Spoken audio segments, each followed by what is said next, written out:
my name is Paul Cyan, real estate agent with HER Realtors, licensed in the state of Ohio and Kentucky.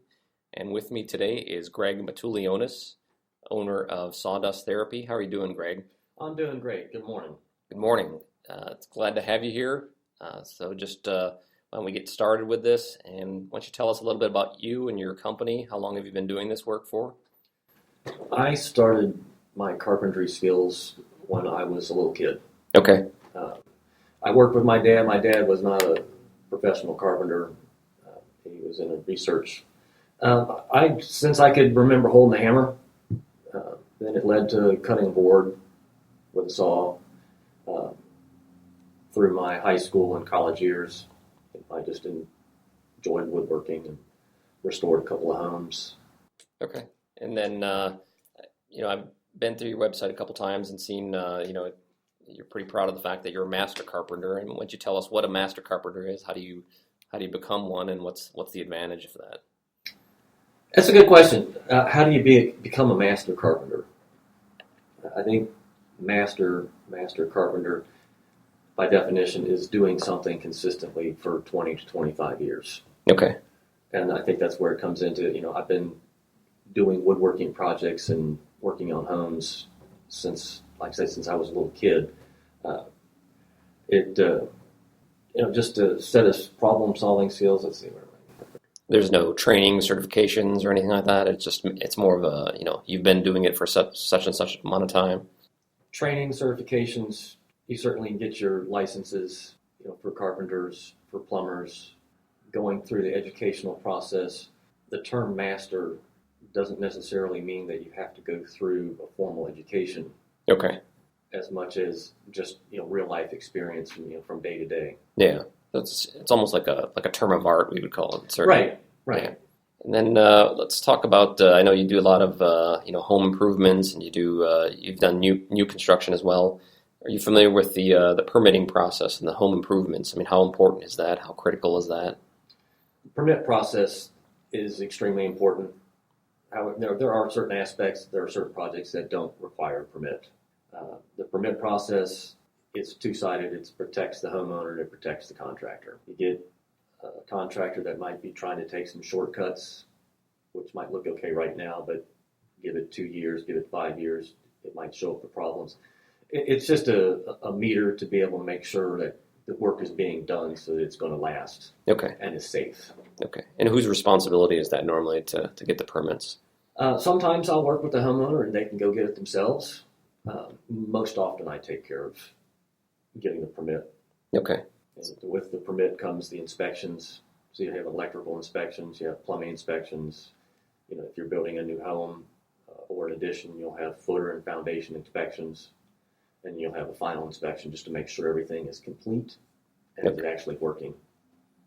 So with that, that's usually the city or the municipality, whoever's giving the permits, they're the ones coming out and making the inspections. Yes. Okay. You have building departments for various cities. Okay.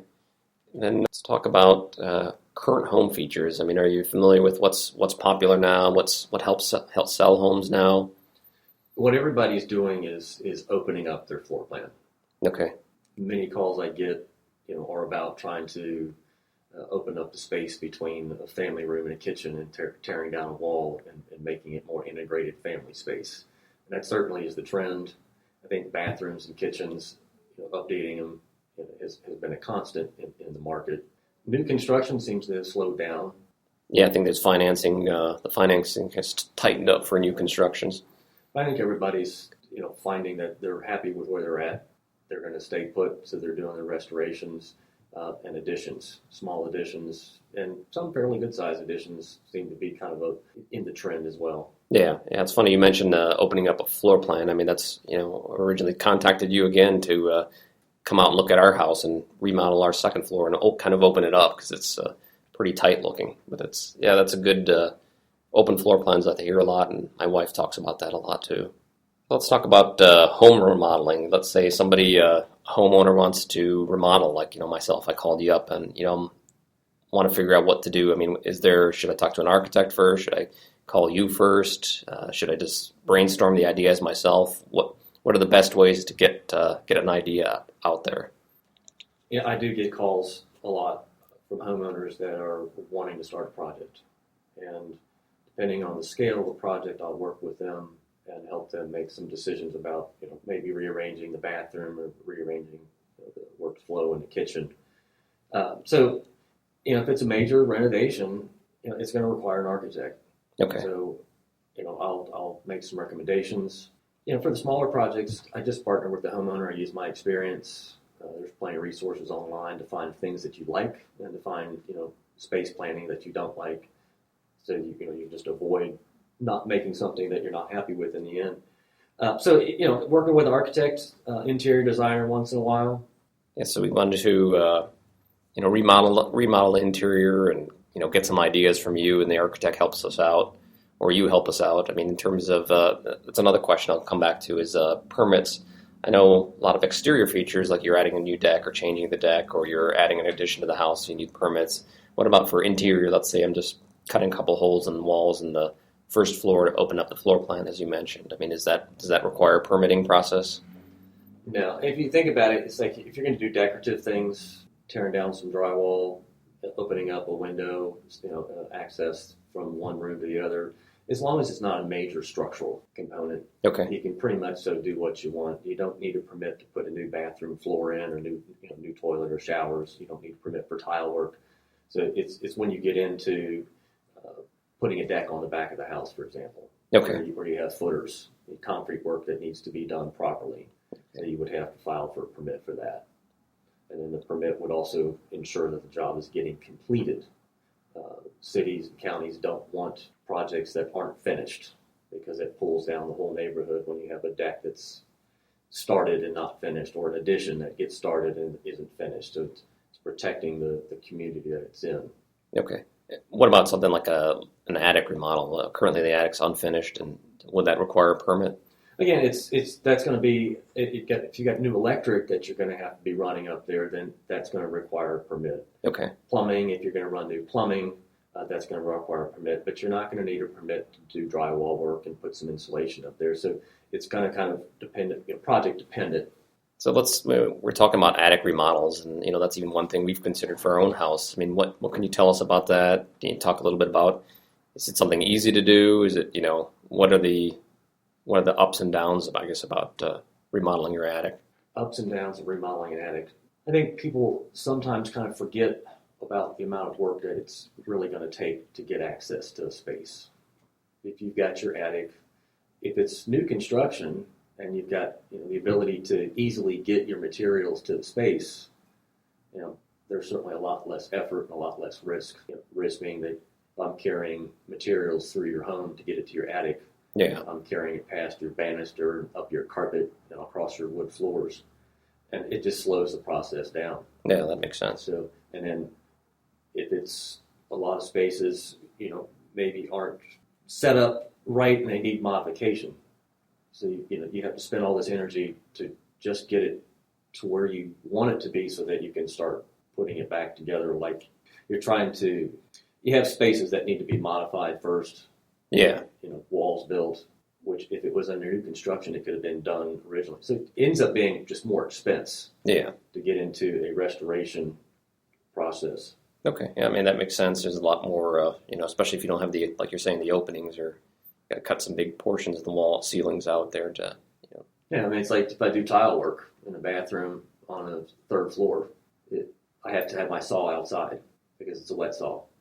If it was maybe a new construction, I might be able to have the saw closer. So you imagine running up and down the steps. Yeah. To cut all the tile. Same thing with plumbing. If all the walls are closed up below, I've got to open those walls up and then put them back together. Yeah. Yeah, so that adds to the expense. Let's talk a little bit about do-it-yourself home improvements. I know a lot of homeowners do have the skills, and there are those who don't. I mean, I guess there's no really measure. You can't measure anybody else's skills, but I mean, what do you think is doable versus for a individual homeowner? I mean, some simple things like, changing a light bulb. I mean, that's an easy thing, but framing work and stuff like that, most of that work is, usually requires a professional to cut the wall open, to refit the door and stuff like that. Yeah, homeowners get themselves tied up, I think, a lot in overcommitment. Everybody works, or I should say most people work a full-time job, have kids, husband, wife come home at the end of the day and they think they're going to grab hold of a project and renovate the basement. And with limited skill sets, while they might know how to use a skill saw, doesn't necessarily mean that they know how to build a wall. Mm-hmm. And all too often I'll end up coming in and finishing up someone's project and, quite honestly, have to take half of it apart just because it wasn't done correctly. I wonder if we can get into, because a lot of what you're asking me goes into the side of the consulting that I do. Okay, yeah, let's talk about that. And Yeah. I can come in and help you figure out what it is you need. I have the experience as a contractor, and I can bring that experience to the table and guide you through step by step of what you need to do your project, those tricks of the trade, tell you what to go rent. Yeah, so you bring to the table basically, years of experience, and then you're going into somebody's house and either consulting, them on how to do the work, or giving a second opinion, basically, always get a second opinion on somebody else doing the work. Right. You asked me about your attic project. Okay. You just don't know. So, I can come in, and if this is something that you want to accomplish by yourself, you can engage me to be a consultant for you or a homeowner advocate, and I can come in and I can tell you kind of what the steps are. Okay. If you feel like you want to hire your own electrician, I'm happy to help you review and help you understand what you're looking at. Estimate. Okay. So you can go get your 2 or 3 estimates. There are resources out there to kind of look to see how a company is performing. Are they reliable? And so, I can guide the homeowner through the steps to do it themselves. I can share with homeowner tips and tricks to getting the job done right. Okay. I'm not going to come in and do it for you in a consulting role. I'm going to help you get it done. And, there's a significant savings that comes with that when you don't have a professional come in and do that work for you.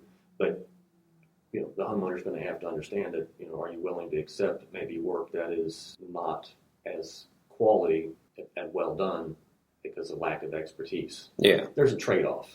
Yeah. Yeah, no, that makes sense, and I think it's a pretty valuable service to offer to people. I mean, oftentimes, I've sat down and spoken with a home inspector before, and they're more kind of like, let's look at the house. They do a new construction inspection as well, or let's look at the house and see what's going wrong with it. And here you can come during the process, during the new construction as well too, I presume, mm-hmm. and give all the advice and the input. X, Y, Z is missing, or we need to do A, B, C in order to to get what the homeowner wants. Yeah. Well, you touched on a homeowner buying a new home, new to them, and they call it for a whole house inspection. Yes. And the whole house inspection is an independent, non-biased party that comes in and reviews a home and identifies things that are out of order. Okay.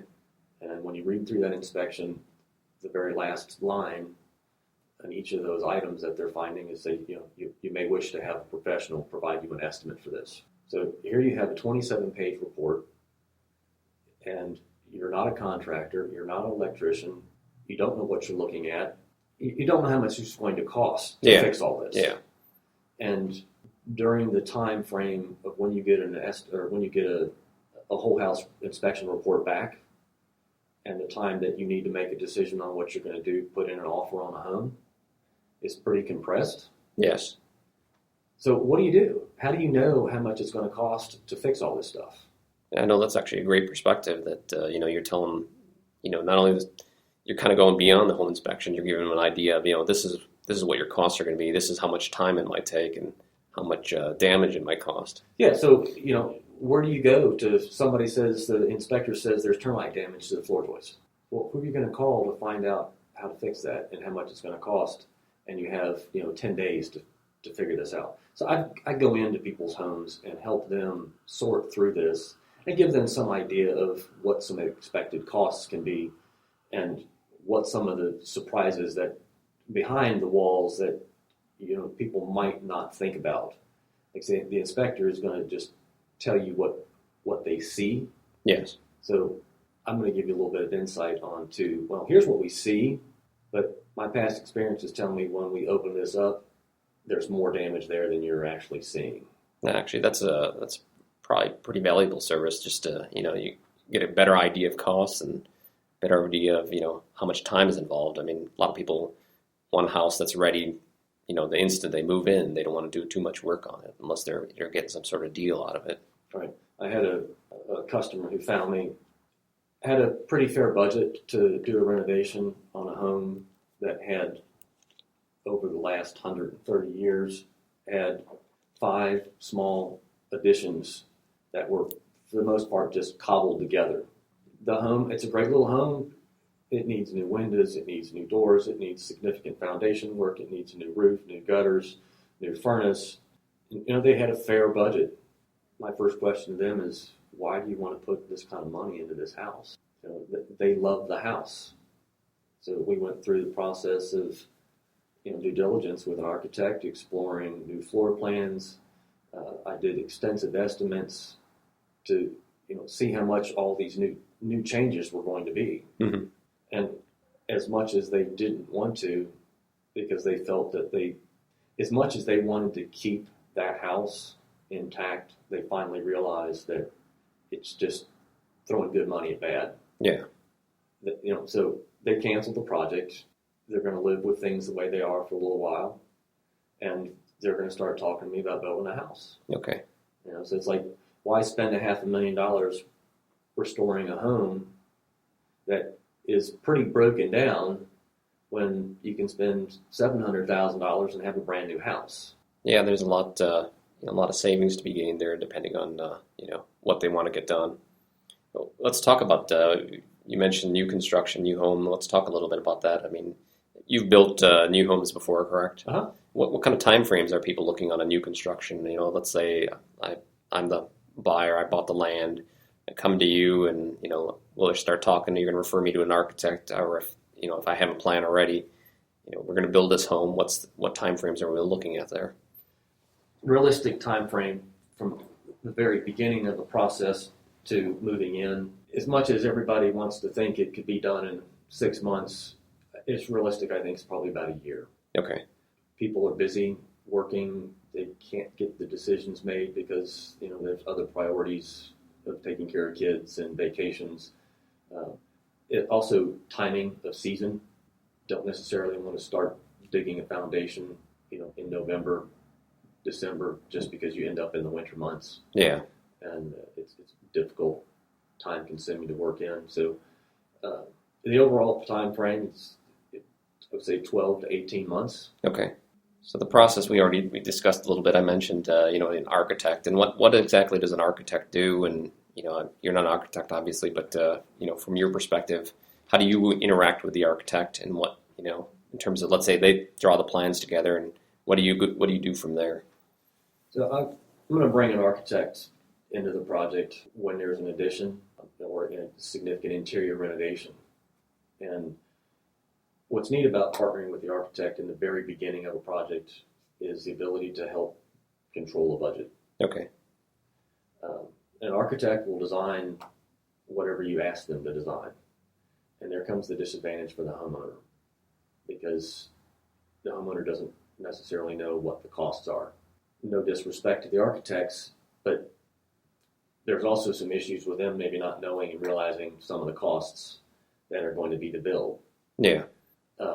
So if I bring in an architect and the customer and the builder all at the same table, I'm kind of the string and they're kind of the balloon. Yeah. I kind of need both to work together. Yeah, that's true. So I kind of rein things back in so that the project that we end up building in the end, or designing in the end, is within a targeted budget. Okay.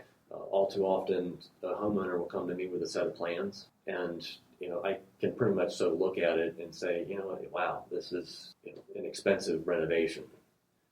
And the homeowner doesn't have any idea of what it is actually going to cost, and here's their dream plan.